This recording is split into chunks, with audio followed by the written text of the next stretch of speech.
What's going on, everyone, and welcome to Numbers Therapy. So a bit of background. We created Numbers Therapy originally to talk through the macro and bring on and showcase our experts in Metaverse HQ. And more specifically, so everyone can understand how all the big pieces fit together to make better decisions with NFTs and other investments using a balanced perspective, to learn about or from some of our people in the community, and to learn about different areas and opportunities out there, including different ways of thinking.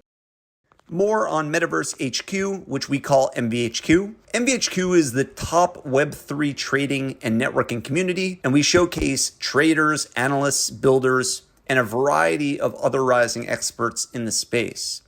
All right, Jim, everyone, and welcome to Numbers Therapy, episode 53. Today's episode titled Shitcoin Extravaganza. We're still in a bear market, supposedly. Maybe that's shifting sometime soon. In the meantime, we like to keep ourselves occupied. Shitcoin's definitely on the top of that list for a lot of folks. Here at Numbers Therapy, we're talking through the macro, operational, financial, technical, trading-based, and other dimensions of Web3. Of course, having some good laughs along the way. For everyone who's live, feel free to ask questions and drop them into the guest questions chat. Especially encourage that today, given the topic. Please feel free to chime in, and I'll weave it in along the way. Lastly, Numbers Therapy is rated NFA, as in none of what you hear in here is financial advice. So, without further ado, and on to today's guest and episode. Today's episode is totally full of shit. Not the person, who we all know to be funny, witty, and thoughtful, but the coin quality. And maybe it isn't. Cycles in history, shitcoins have always made their name, with the definition even varying at times based on who the person is. Definitions have even been expanding cross-category with parallels within NFTs. However, as we all know, there's more than meets the eye, especially for those less familiar with Web3. Today's guest has been on the recent drive to decipher the mysterious and omni-sketchy shitcoins, made a truly unique name for herself in the process in a non-world filled with semi-homogeneous degens. OG with the illustrious MVHQ Discord. Today's guest utilized early personal introspection to land where she is today. I think we'll likely be seeing more of her unique personality into the future. She continues to master her crafts, multiple. Happy to have her as a friend, colleague, and muse. Please, everyone, welcome Jasmine to the stage. Everyone, Jasmine, how are we doing today? Hello, everybody. Thank you for that illustrious introduction. Did you say personal intuition? I rather dumb luck and a little bit of knowing what I'm doing, but thank you for having me on. Excited to get into talking about some shitcoins. That works. And I definitely don't think it was dumb luck, although I appreciate that. And all of our intros are fully generative, so I take no credit for it. So let's start at the top. 2017 to 2019. I believe you said, a young Jasmine is off studying at uni. That's university or college for those in the US or some other places. What did you study there, and why were you so interested in these categories? Right, so young Jasmine was studying a double major in economics and politics and international relations. And I always tell people that the reason I chose that mix was because politics is the side of me that I actually enjoy, nerding out, really delving deeply into obscure topics, researching, and then resurfacing at something ridiculous like 4 a.m. after having really, learnt myself up on a topic. And then the economic side was the side that would actually get me a job, basically. So yeah, that's where that decision came from. And it did get me a job, but as I will discuss a bit later, it was an early indication that maybe I shouldn't pander my life decisions towards getting a corporate job or corporate climbing, because you should just stick to what you're good at and what you enjoy, because that has been Web3 for me. Hey man, I can't help notice that that foundation you had, if you can almost design foundation for someone who would buy into Web3, right? It would probably be some combination of economics and political politics or political science, right? You literally had the foundation for that. Looking back at the time, does it connect for you? As you were going through uni, for instance, and even afterwards, you kind of already naturally heading in that direction of like of your beliefs of economics and kind of the world before even Web3 and NFTs became a thing? Is that like connect now in hindsight? For sure, for sure. I think anybody who knows me in real life would be aware of my penchant for delving into these deep research holes, as I said, and just becoming almost obsessive over a certain topic. And I think that is really a propos for somebody who studied politics, because the standard of assessment was to really learn something deeply and then produce a 5,000 word essay on it on pretty short deadlines. And me being me would always leave it until, the last 48 hours. And I think that is mirrored a lot with Web3 and particularly shitcoins, because it's a very fast moving news cycle. And yeah, you really have to be on the ball. And yeah, I would just emphasize the obsessive aspect of it, which has served me well in shitcoins. And then I guess, I'm sorry, you go. Go ahead, please. Yeah, and then I would just say, I guess, the other side of it with the economics and the econometrics. Of course, that helps in terms of, reading charts and synthesizing data and, being somewhat decent at interpreting numbers. But I will say that I haven't actually used the lion's share, probably 80% of the formulas and I guess tomfoolery that I learned as part of that economics major.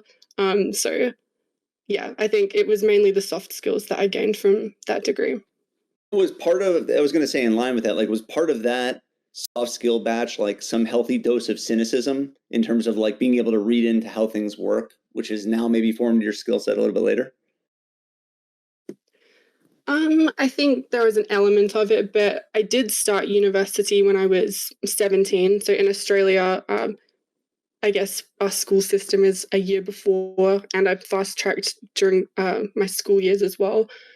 So I think I just went in with the mindset of, cover my bases by doing 50% what I'm already interested in and 50% what my parents told me would maximize my chances of employment. Fair enough. Fair enough. All right. So let's create a little bit of triggering and pain before we go into the good stuff then, which is, so, you finish uni, right? Like 2019, I think rolls around, which is, by the way, is pretty fast last I checked, but 2019 rolls around, you venture out into the world. Where do you go at that point? What are you doing at that point? What's your first step here? Yeah, so for those who aren't aware, the Australian seasons, because we're in the Southern Hemisphere, are all flipped. Like we have Christmas in summer, which is 40-degree heat, or for Americans, that's like 100 Fahrenheit in your money. And as such, with the academic years, it's the same kind of concept. So our academic years end in December. So December 20, I'm sure you're doing the maths. That was a miraculous 4 months before the entire world got locked down in COVID lockdowns. So I didn't really have much of a post-university life outside the realm of, COVID lockdowns and this, copious amount of time spent at home.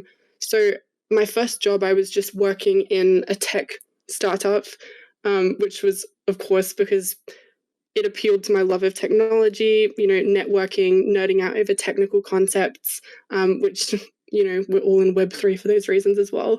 But I also felt at that point that because I'd interned there during my degree, in my third year of my degree, there was an element of feeling as though I was shortcutting my way out of the typical corporate climbing, getting a 9-to-5 office job structure. I thought it was an easier way to get higher in my career quicker and then transfer into a management role at a bigger company. So that was my first step, and it was really, really fun. I won't dox myself too heavily, but that startup that I worked for is now a successful app in Australia. But essentially it didn't pay enough. So at the end of that first year, I sold out and I joined a large tech company as an analyst. It's a company that you've definitely heard of. And I think in that role was where I decided that I really didn't want to work a 9-to-5 slog. So yeah. That makes total sense. Okay, so at that point you're over in Oz, right? You're still over there. I don't think you crossed and moved at that point. So how did Correct. most people in here? I mean, I'd say Australia, right, is one of the bigger representations that exist within Web3, probably, but still, as we know, like US probably by far the biggest, I would guess, according to data. So in your case, in most people's cases, we have kind of like Top Shot and that kind of story that comes up a lot. What was your story of getting into kind of Web3? How did you cross paths? Mm. So in Australia, basically, we were renowned for having some of the longest, most arduous lockdowns in the world. The city that I lived in, Melbourne, was actually, I think, statistically the #1 most locked down city in the world. So our lockdowns were ongoing well into 2021, not just 2020. And as part of that, the Australian government was consistently handing out, stimulus packages. So I think it's safe to say that around that time, people were largely spending a lot of time at home on the computer, consuming media, reading about stuff, and with, excessive amounts of disposable income. Um, and so the way that I discovered Web3 was one of my in real life friends. He's an MVHQ member as well, JPEGgy. He's always been into kind of like tech things, and one time he was just talking about how he made 40K one week and he was on track for 60K the next. And I was a little taken aback because working a corporate job, you're sacrificing the vast majority of your waking hours, 9 a.m. to 7 p.m., working for comparatively a pittance of a salary, right? Like you work like a dog 5 days a week most of your life, and have just a couple of weeks paid leave out of the calendar. And then you only get paid like around 80K as a salary, which is of course still a lot of money, but I just, my ears kind of perked up in a cartoonish way when I heard that. So I was like, okay, maybe I'll buy some Ethereum, try out this NFT thing. And then he also shilled the MVHQ key to me as well. I was one of the minters, which I think was like a 0.15 ETH mint price. And yeah, I bought my 0.6 of Ethereum, and the rest is history, really. That was kind of around July 2021. So it was just as the bull market was starting to kick off. So I think I joined at the right time. And then, yeah, just kept trading, and eventually it afforded me the opportunity to pack in my day job, which was something I was eternally grateful for and remain eternally grateful for to this day. It's like, even the way you're saying it sounds like you can't even believe that that's what you're doing in hindsight. Like a totally different you before. You kind of almost hear the subtext of how you're saying it. Yeah, well, I just turned 24, and I started most of this stuff when I was 21 or 22, somewhere around there. So it was certainly a shock, but a pleasant surprise to all of a sudden, at the ripe old age of 22, to have more money than you know what to do with, and to have the idea implanted in your head that, oh, maybe I won't have to wait 10, 20 years to be able to afford my first property. So, yeah, it was a good opportunity for sure. Good, so good. Okay, so from there, you had your kind of natural float around Web3. Of course, what we all want to focus on is your latest period, right? The one that you become a little bit more well known for. How and why did you get into shitcoins? And day zero, if you remember back, like day zero, before you started to kind of take action, what was your mentality in terms of how much you wanted to dig into shitcoins, why you wanted to allocate so much time there, even like how much time you were planning to allocate there? If you remember back, like what was your mentality at like day zero, let's say? Yeah, so if I think back, I've only really been engaged in shitcoins since the end of April, beginning of May, around that time, immediately after the Pepe craze. And I think before then, my only, I guess, engagement with coin trading was through, you remember those airdrops like SOS, and that one that rugged years, lost 2 ETH on that. But yeah, I really hadn't engaged much in, coin trading. It was all NFTs. And I think the reason I got into it was because in the initial days of NFTing, I obviously did well for myself, made a good amount of money, spent a lot of 2022, so last year, just traveling and kind of spending a lot of those gains and living a little bit. I remember, I think I'm just looking down the people who are in chats. Yeah, like Jinzo, EQ Puppy. Like for example, I went to NFT NYC that year and met a number of people from MVHQ, which was sick. So yeah, I kind of was a bit casual with trading last year, and then basically I came back this year and found the market was absolutely dead, but I still wanted to make money. And then Pepe dropped, so I kind of just read about it for a couple of weeks, and then I just felt motivated to get into it. And because I hadn't engaged much in coins before, it was a learning curve. And I guess this is where I tie back into what I was saying about being obsessive. It was kind of like a rabbit hole. Once I started learning about it, I just wanted to keep going. So I just ended up spending most of my day doing shitcoins. And it was a bit of a whack-a-mole approach at the start. I mean, it still is in many ways. Won a lot, lost a lot, but I think I'm a big proponent of the phrase that there's a method to madness. I think it's particularly true for shitcoins. And it's just exposure, which has helped me to, learn markers for what's going to do well and help me predict things. But yeah, it was just me seeing what was doing well in the market and kind of following the money. I think you've always just got to follow the volume, unless you're a peak market speculator and you know what's coming up next, which I didn't. So I just followed the volume. I mean, they'll kind of come across often. I mean, I guess in Web3 space, right, it's been a little bit quieter for some time. So it's a little bit different when we're just narrowing to that space. But just in general in life, like around us every day, you go on like TikTok, you go on, wherever. There's somebody that's like pitching you some kind of opportunity that exists, right? Like the e-commerce store that you can open that's super easy, or like how do you utilize AI to be able to make money and just print or whatever. So there's this question, like I feel like doesn't come up a lot, especially for like very curious, smart people good at multitasking in this space, right? Which is actually making the decision to allocate time in this case, right? So the follow the money thing, of course, makes sense. I think everyone kind of gravitate towards that. There's like the follow the money thing, and then there's like the I'm going to intentionally decide to invest a lot of time into this and really go down the rabbit hole at this point. In your case, was it partly the money and partly you saw that like this trend was not going to change anytime soon, even if it like faded a little bit in the short run, you just kind of assume that the skill was going to be necessary at some point with shitcoins, with regular tokens, with shitcoins in the future? Was that part of the thought process? I think honestly, there wasn't too much of a thought process involved. I think when it comes to pursuing things that I'm interested in, I've always been the kind to just do it. Like I'll say something when I think it, do something when I feel it.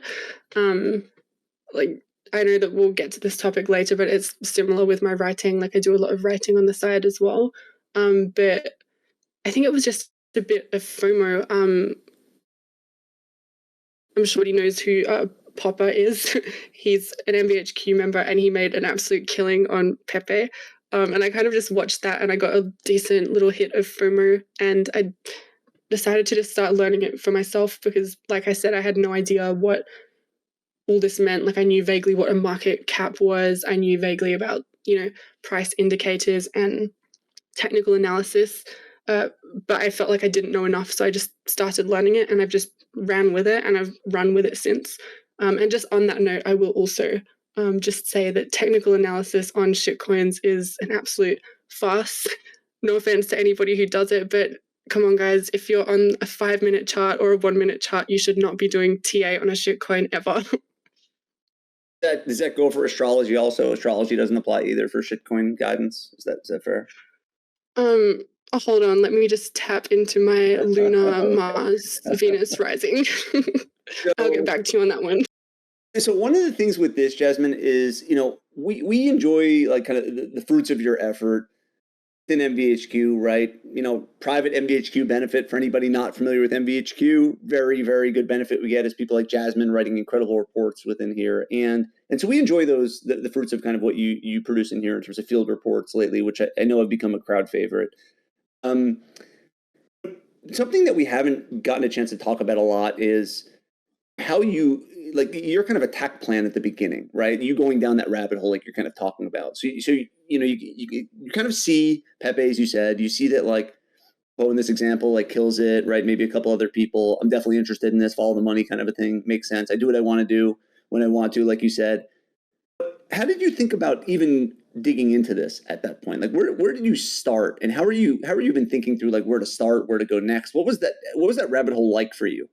I think that would be very helpful, because I think there's a lot of people on right now that are, of course, familiar with shitcoins, or at least they're listening to reports, probably want to, like, lead the way themselves and figure out how to, like, create their own rabbit hole, if that makes sense. So how did you think about that, Jasmine?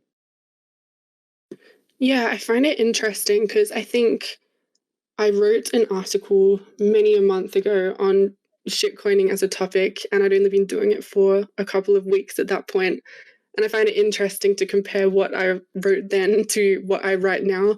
I think in that article, I mentioned using DEX tools to look at charts and to track buys. And anybody who trades with me now knows that I'm vehemently against DEX tools. I just think it's the worst of the bunch. You should at least be using DEX Screener or Defined, maybe DEXify, but just never DEX tools.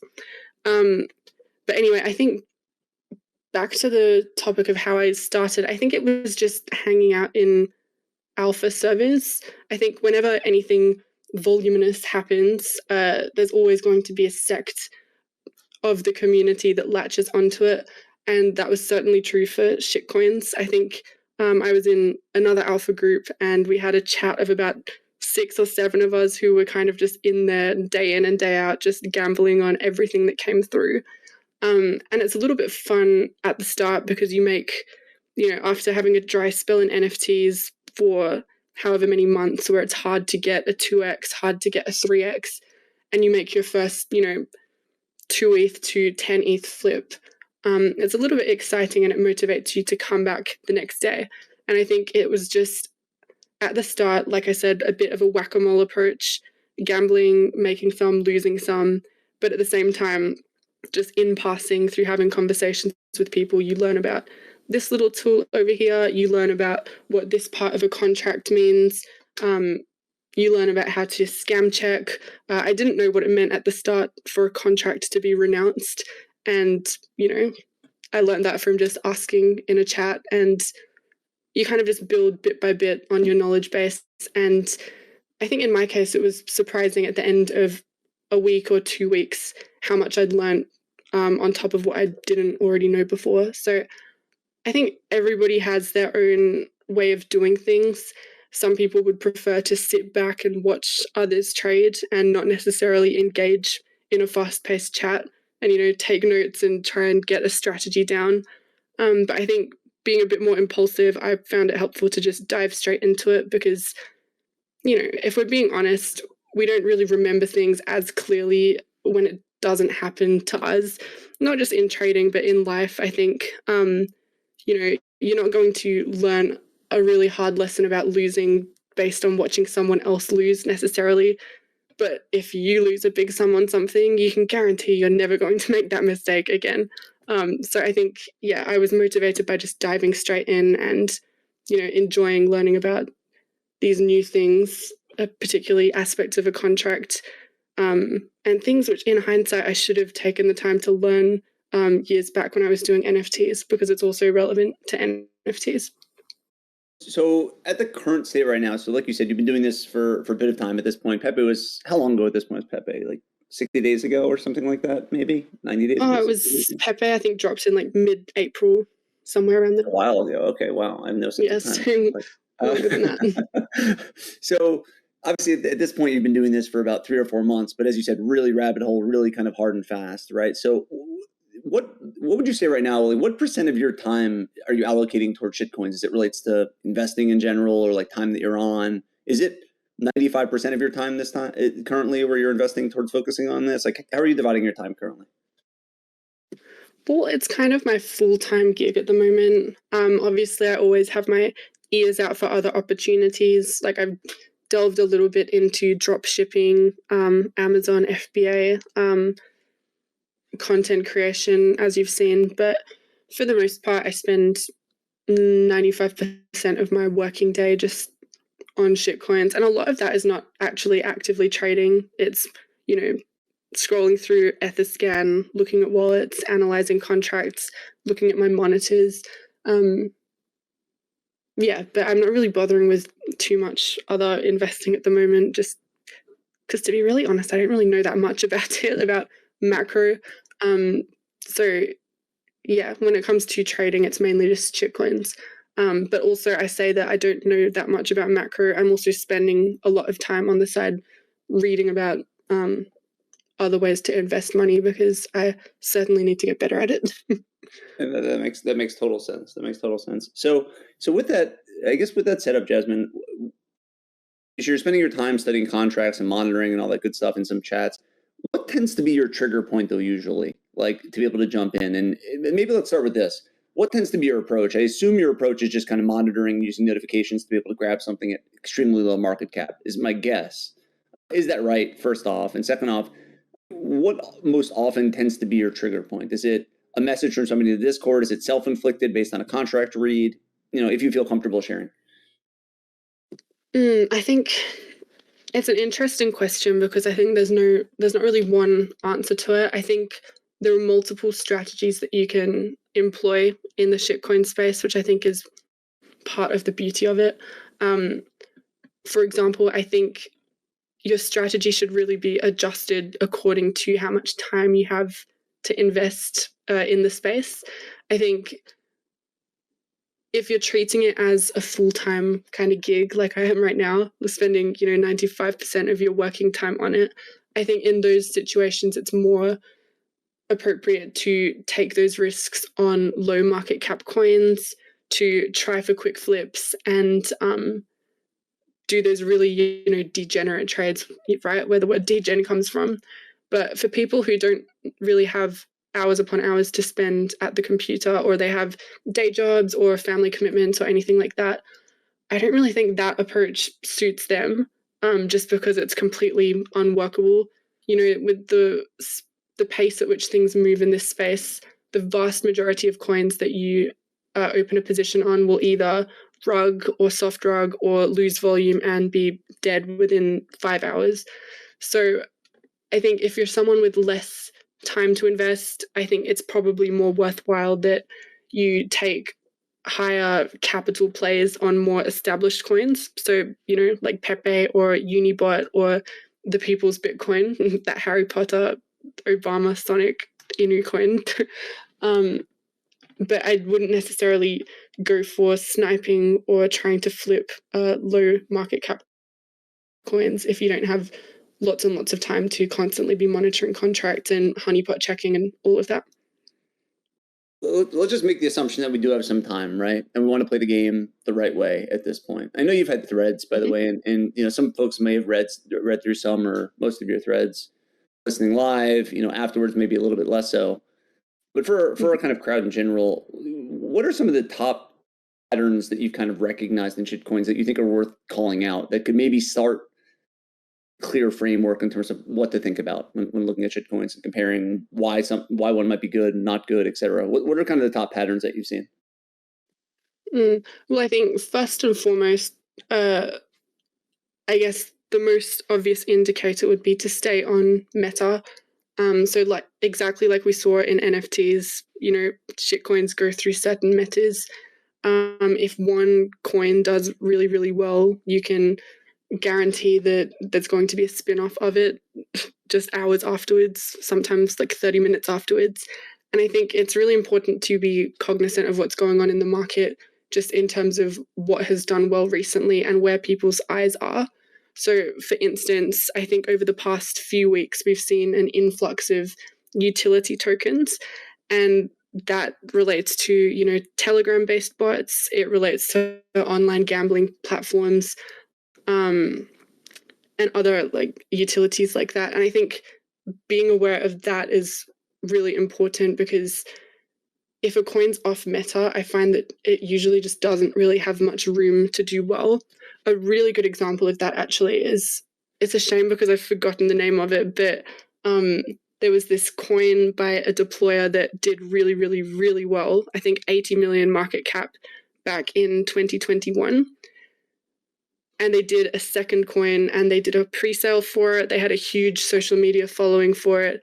And it just didn't do that well because it was a purely based meme token. And the market meta was utility tokens. I think that was around the time those hamster racing tokens were really popping off. So I think number one would be to really be clued in on what the current meta is and what has done well recently. And then I think after that, I think you just need to really define what you want out of the trade. I think it was Lizard Capital who wrote a really, really good field report lately on rules for traders or rules to become a successful degen or something along the lines of that. Sorry, you'll have to forgive me. And I think one of the rules was about don't just open a position out of FOMO or if you don't really know what you want out of it. I think you need to be clear with yourself about whether this is a quick flip or whether it's a long-term holds, whether you believe in the project or if you are literally just gambling on a 2x or a 3x and then you want to GT it afterwards. I think if you don't go in with that foresight, you're often going to end up round-tripping profits, as I've done a lot of times, and not setting strict exit points.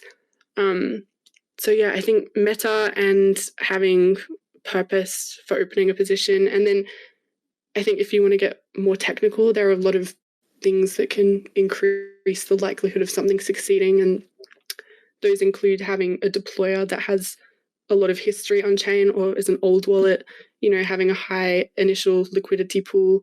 Of course, passing all of the honeypot checks, which is article number 1 that I wrote, self-plug, go read it. And yeah, just other stuff like that. Like, how technical did you want to go on that? Whatever you want to give to the crowd, I'm sure we've got a varying live crowd. We probably have a varying crowd afterwards. Whatever you feel comfortable with. But I'm gonna get. I will say I'm gonna get to tech stack next because I am curious to hear about your tech stack, what your whole overall setup is. So maybe there's a natural segue there for you too.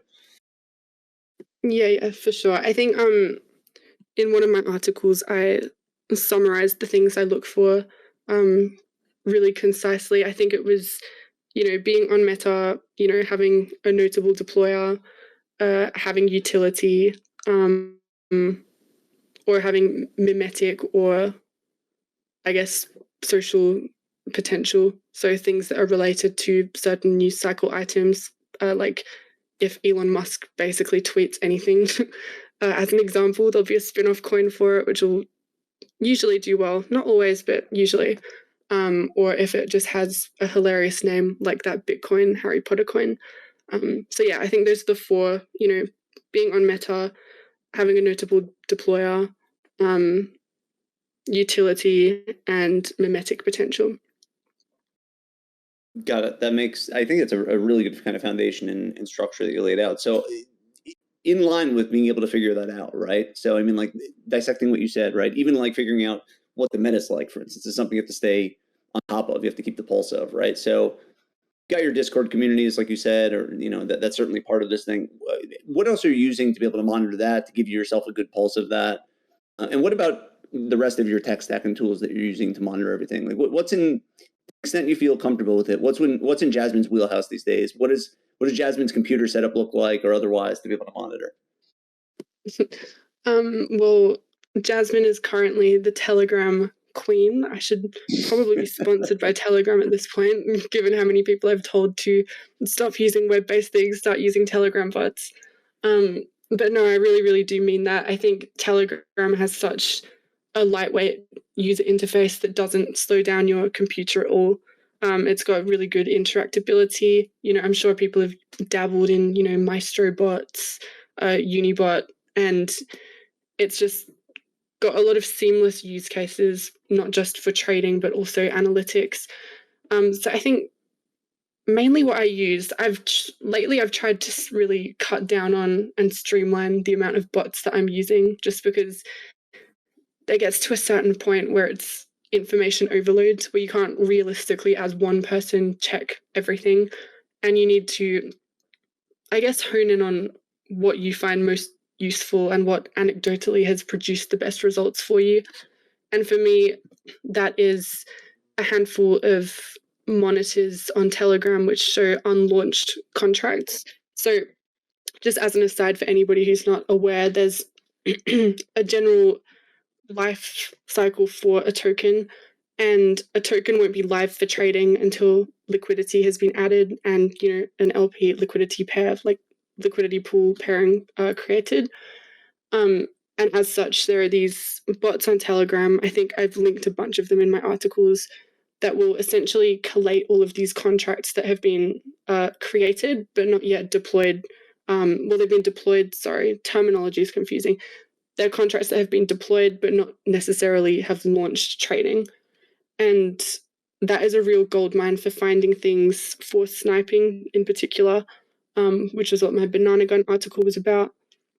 Then I also use a handful of what I like to call FOMO bots, and they're essentially bots that collate market volume, and they will give you an idea of what is currently pumping. You can also use Dex Screener for that, but I just prefer the Telegram UI because you can also set desktop notifications. And then apart from that, 1 or 2 alpha chats that I trust, and yeah, that's about it really. Just the bots that I've mentioned in my articles and having good voices around you that you trust. Those would probably be the biggest tipping points to tip favor in my direction. MVHQ, of course, being one of those aforementioned alpha groups that you were talking about, I'm assuming, correct? For sure. I've noticed that with MVHQ, there are a lot of good longer term plays shared here. So people will share alpha on something that they think has legs to run over the next couple of days. And I've seen a number of good calls.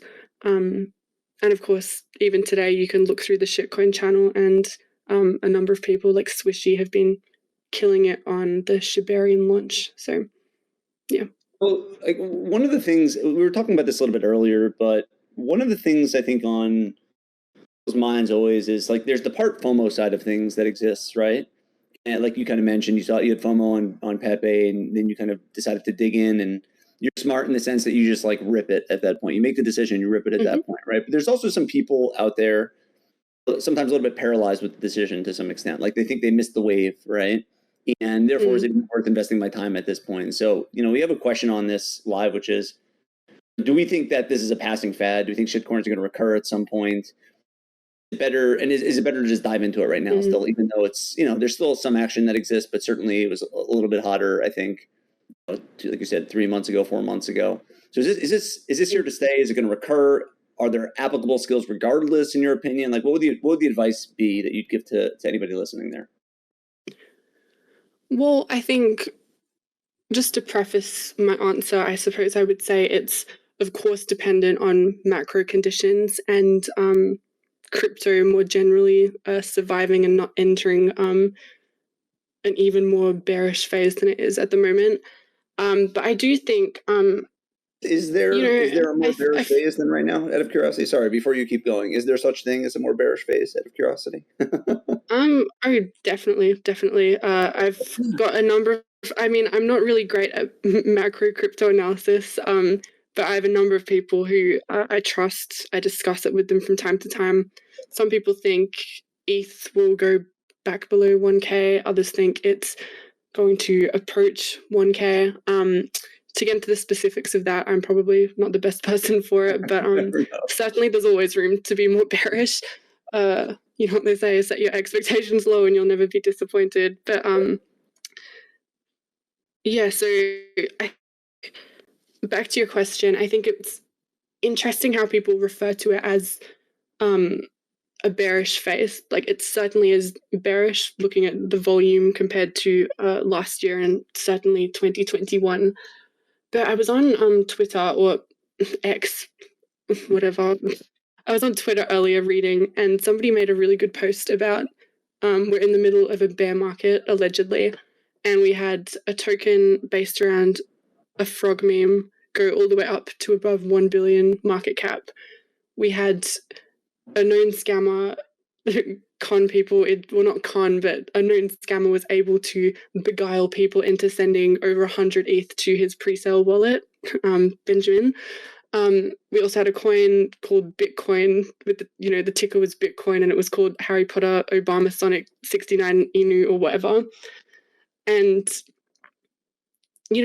people call it a bear market, but all of these coins have gone and juiced all the way up to above 100 million in market cap.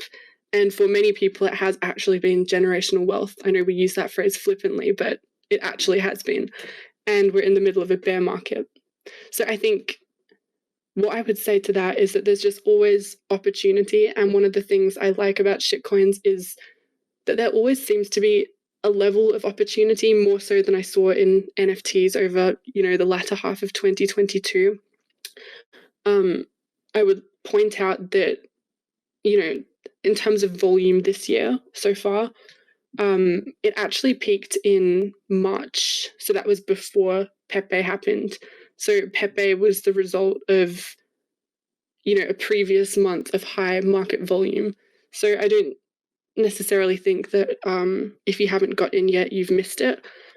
I think there's always opportunities. The internet is absolutely chaotic and will always come up with something. And I think people by nature want to gamble their money somewhere, particularly in crypto.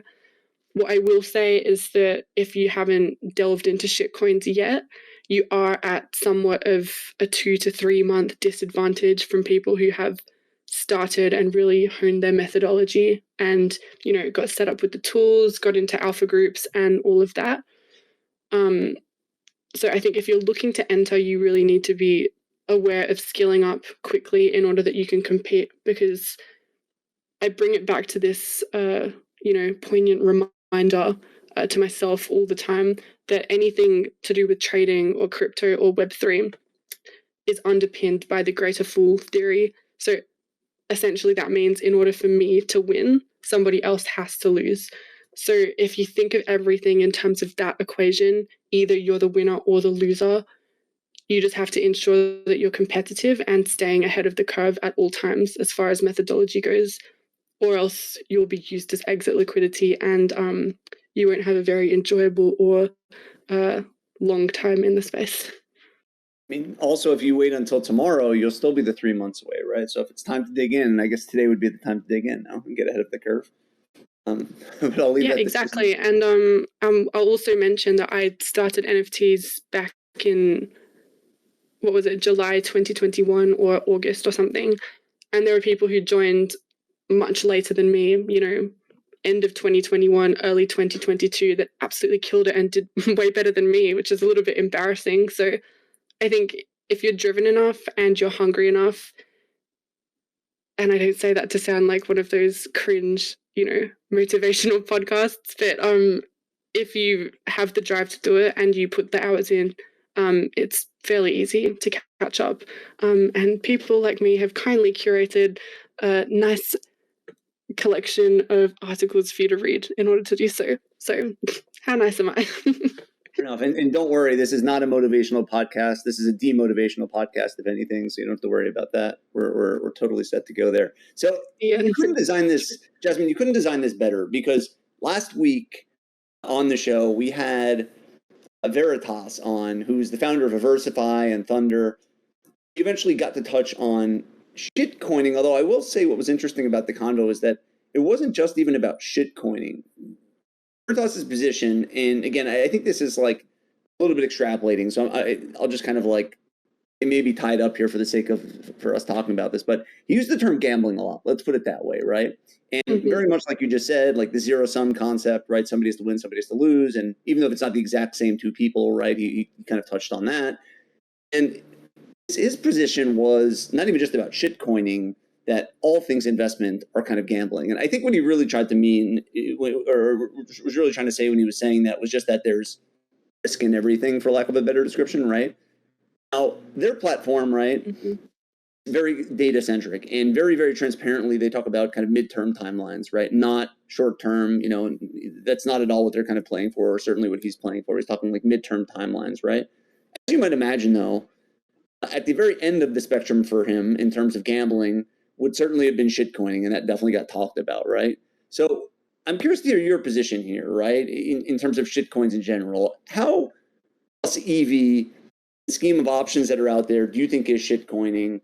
And not a leading question at all in either direction, right? Like, obviously you're very intent on it right now. You wouldn't be wasting your time on it if you didn't think otherwise, right? And you're following the money, like you said. But what's your kind of response to kind of what Veritas was saying last week regarding all trading being gambling and shitcoining especially?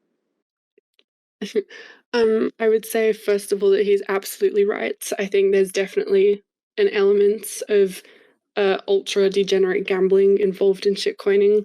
I think I push back on this, black and white delineation between gambling and not gambling.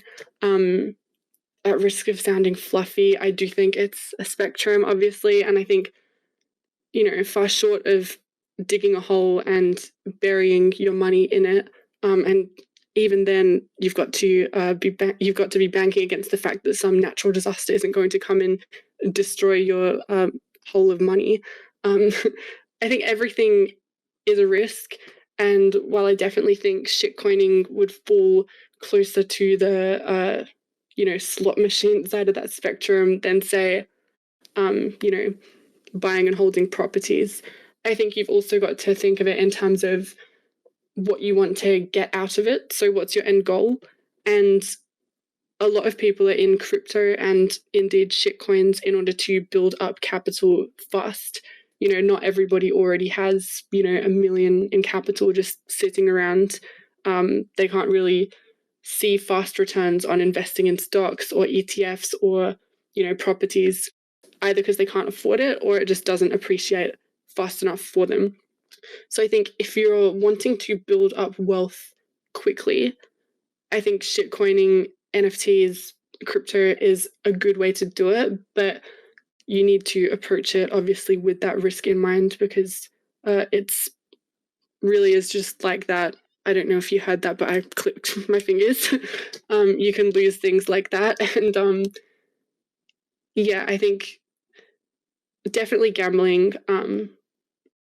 I think, like I said earlier, there's a method to madness as well. You can definitely reduce your downside by, staying ahead of the curve and utilizing a collection of tools and trying to stay as far on that side of, the equation that I spoke about earlier, not being used as exit liquidity, by having a good methodology that allows you to see things quickly, act quickly, and sell things quickly. But yeah, of course it's gambling. But I think I'm proof, and a lot of people around me are proof that, you can lose 1 ETH a day and then you can hit on 50 ETH, on the 7th day, and it makes up for everything. So I think if you're asking me whether it's worth it to have that level of risk tolerance, it of course depends on the context in which you're investing. But I think there are ways you can definitely minimize the gambling aspect of it. But if you're doing this, you need to be aware that there always is that lack of certainty, for sure. In line with what you were just talking about, Jasmine, like, what about the concept of, instead of focusing on like exact meta that's going on at the time, right, to get the right kind of category that exists, or maybe even at that level, what about the concept of just like simply buying the basket of everything that's out there when the shitcoin market's hot, or even like buying the batch of everything that's hot in the meta, for instance, when that's hot, instead of like actually picking and choosing and being really, really precise about which tokens you're buying? What's your reaction to that? Feasible even? So like spray and pray. Spray and pray, exactly. But spray and pray, like a spray and pray, but either with timing targeting, right? Like you're only spraying and praying when the market's hot enough, right? Or at least in like the meta format, right? So you're going to pick a category of where you think the meta is and spray and pray within there. What are your thoughts about that? Yeah, I think there is actually merit to that approach, provided that you have the capital to, spread yourself sufficiently thin. I think where we are right now, and this is where my latest article comes into play, monitoring the volume day by day, week by week, and having a good, I guess, reference point for, what was bullish in the past and where we're at now. I think where we are this week, or perhaps last week, probably you're not going to get too far taking that kind of approach, because when volume is down more generally, the upside is automatically limited. Like, I don't think we've had that many coins get up from 0 to 10 million market cap in the last week or so. So I think, yeah, if you're in the middle of a really bullish spell and there seems to be, you know, a 10 million coin or 2 or 3 or 4 popping off every single day, you know, if you have money to lose, I would say that's actually a valid way of, you know, getting gains, you know, just spraying and praying. But yeah, like you said, you definitely do need to be aware of volume day by day. And that's why I would encourage anybody who is doing shitcoins to, A, like we have emphasized already, to be aware of the meta, and B, to always be aware of DEX statistics, volume, what I like to call shitcoin macro. Yeah. One of Jasmine, like beyond what we're talking about right now with trading, like a lot of people are in Web3 and even beyond, right? You know, of course, like everyone wants to trade or stand behind conviction projects or be rewarded for their early kind of risk in some way or another, right? Like it's a risk tolerant group of people. I think everybody, you know, fully believes in like what we're doing, the technology, the applications, like all that stuff. Sometimes it feels a little bit sketchier than other times, of course, but like in general, we all kind of believe in that, right? But the secondary thing that a lot of people are keen on while we're doing this at the same time is establishing our voice in the space, right? And like getting some, you know, notoriety in some way or another, either building up your Twitter account or building up something else to kind of establish your voice. And you, more than almost anybody that I know, at least personally, have done a phenomenally good job of this. Like for those not familiar, who are not in MVHQ, for instance, right? Like everyone live is certainly going to understand this, but for anybody who's not live and listening to this, Jasmine has a writing style that exists. It's not only extremely valuable and thoughtful and clear and all those good adjectives you might use. It's also just really witty. It's really funny and it's unique. It's like truly unique in terms of how she writes. So I know that's part of you may just say like that's just you and you're just being you to some extent. But you know, like to what extent did you intentionally try to craft this as your brand of who you are? And like how do you think about that in general, maybe? Well, thank you, first of all. I do enjoy writing, so it's always very nice to hear complimentary words about it. But, you know, I'll be totally transparent with you. The reason I started writing this particular shitcoin series was mainly just because I wanted something that I could just copy paste a link for questions that I was constantly being asked and which I just didn't want to keep, you know, typing out the same response. And so I thought, yeah, I'll just collate it into a neat little guide and then I can send it to people. And I already wrote content here and there for MVHQ in the past. So I thought, what better platform to start it on? I think in terms of branding myself, I haven't really thought that deeply about it, if I'm honest. I think, like I said earlier, I've always been the kind of person to do something when I feel it, say something when I think it. Maybe I should try and brand myself better. I don't know. But yeah, I've just enjoyed writing these things. I think I have a fairly low tolerance for bullshit or for pretending to be someone that I'm not. So I think when I write things, I don't try and, you know, dress it up to be, you know, acceptable in a corporate setting or come across as robotic or anything like that. I think I genuinely just write it as I think it and give it a quick edit back over. And yeah, I get told all the time that I use big words and I'm perhaps needlessly verbose in that way. But like you said, that's just me. So yeah, didn't really have a game plan, but now that I have started writing, I do think it's really kind how people have complimented me, given me feedback. Like, please give me feedback as well, not just compliments. And yeah, I guess I'm just running with it, seeing where it takes me. I've written content for a couple of other platforms as well. And yeah, just see where it goes. I was going to say, I mean, I know it's just you, but you just as easily, given the fact that like your original reasoning was defense, right? Like survival, right? People asking you the questions like, what's the most efficient way I can communicate the information to Defense, you could have just survival. easily done FAQs, right? Like FAQs would have been totally sufficient with like a question and an answer and like cut. But it sounds like that's just not you at the end of the day. This just literally is how it spilled out as you start to answer these questions. Yeah, defense, survival, but first and foremost, laziness. I was getting seriously perturbed by having to type the same things out over and over. I think, yeah, I could easily just dot point it, but I think I've always had this thing in the back of my mind where if I'm putting my name on something and I'm, I guess, memorializing it on the internet forevermore, I like it to be a good representation of me and not, I guess, an underselling of my skills or my personality. So yeah, I figure if you're going to do something, you might as well do it to the best of your ability. And the same goes for writing guides, even if it's just on something degenerate like shitcoins. You did mention a comment that I caught in there of your plans to like hit a couple channels, or do you mind sharing a little bit what your plans are next to maybe, even though as I know totally coincidental, unintended, out of defense, whatever we want to say that this came about, but you have some plans to be able to spread your voice a little bit more and dig into something? Are there any other imminent plans? Well, nothing too concrete. I've had discussions with a few platforms in terms of providing content, which I obviously can't say publicly yet, but there's that, and then there's also I do a lot of writing in my free time anyway. So I guess expanding into other topics that I'm interested in potentially, not even just Web3. I love a good political debate, for example. I write a lot of fiction. Like I'm currently semi-writing a novel. I've been a bit lazy with it because of shitcoins, but yeah, I think I've identified a little bit of a niche when it comes to writing. I think I have a decent voice for getting across meanings that I want to convey. And so, yeah, I'm just kind of accepting things as they come.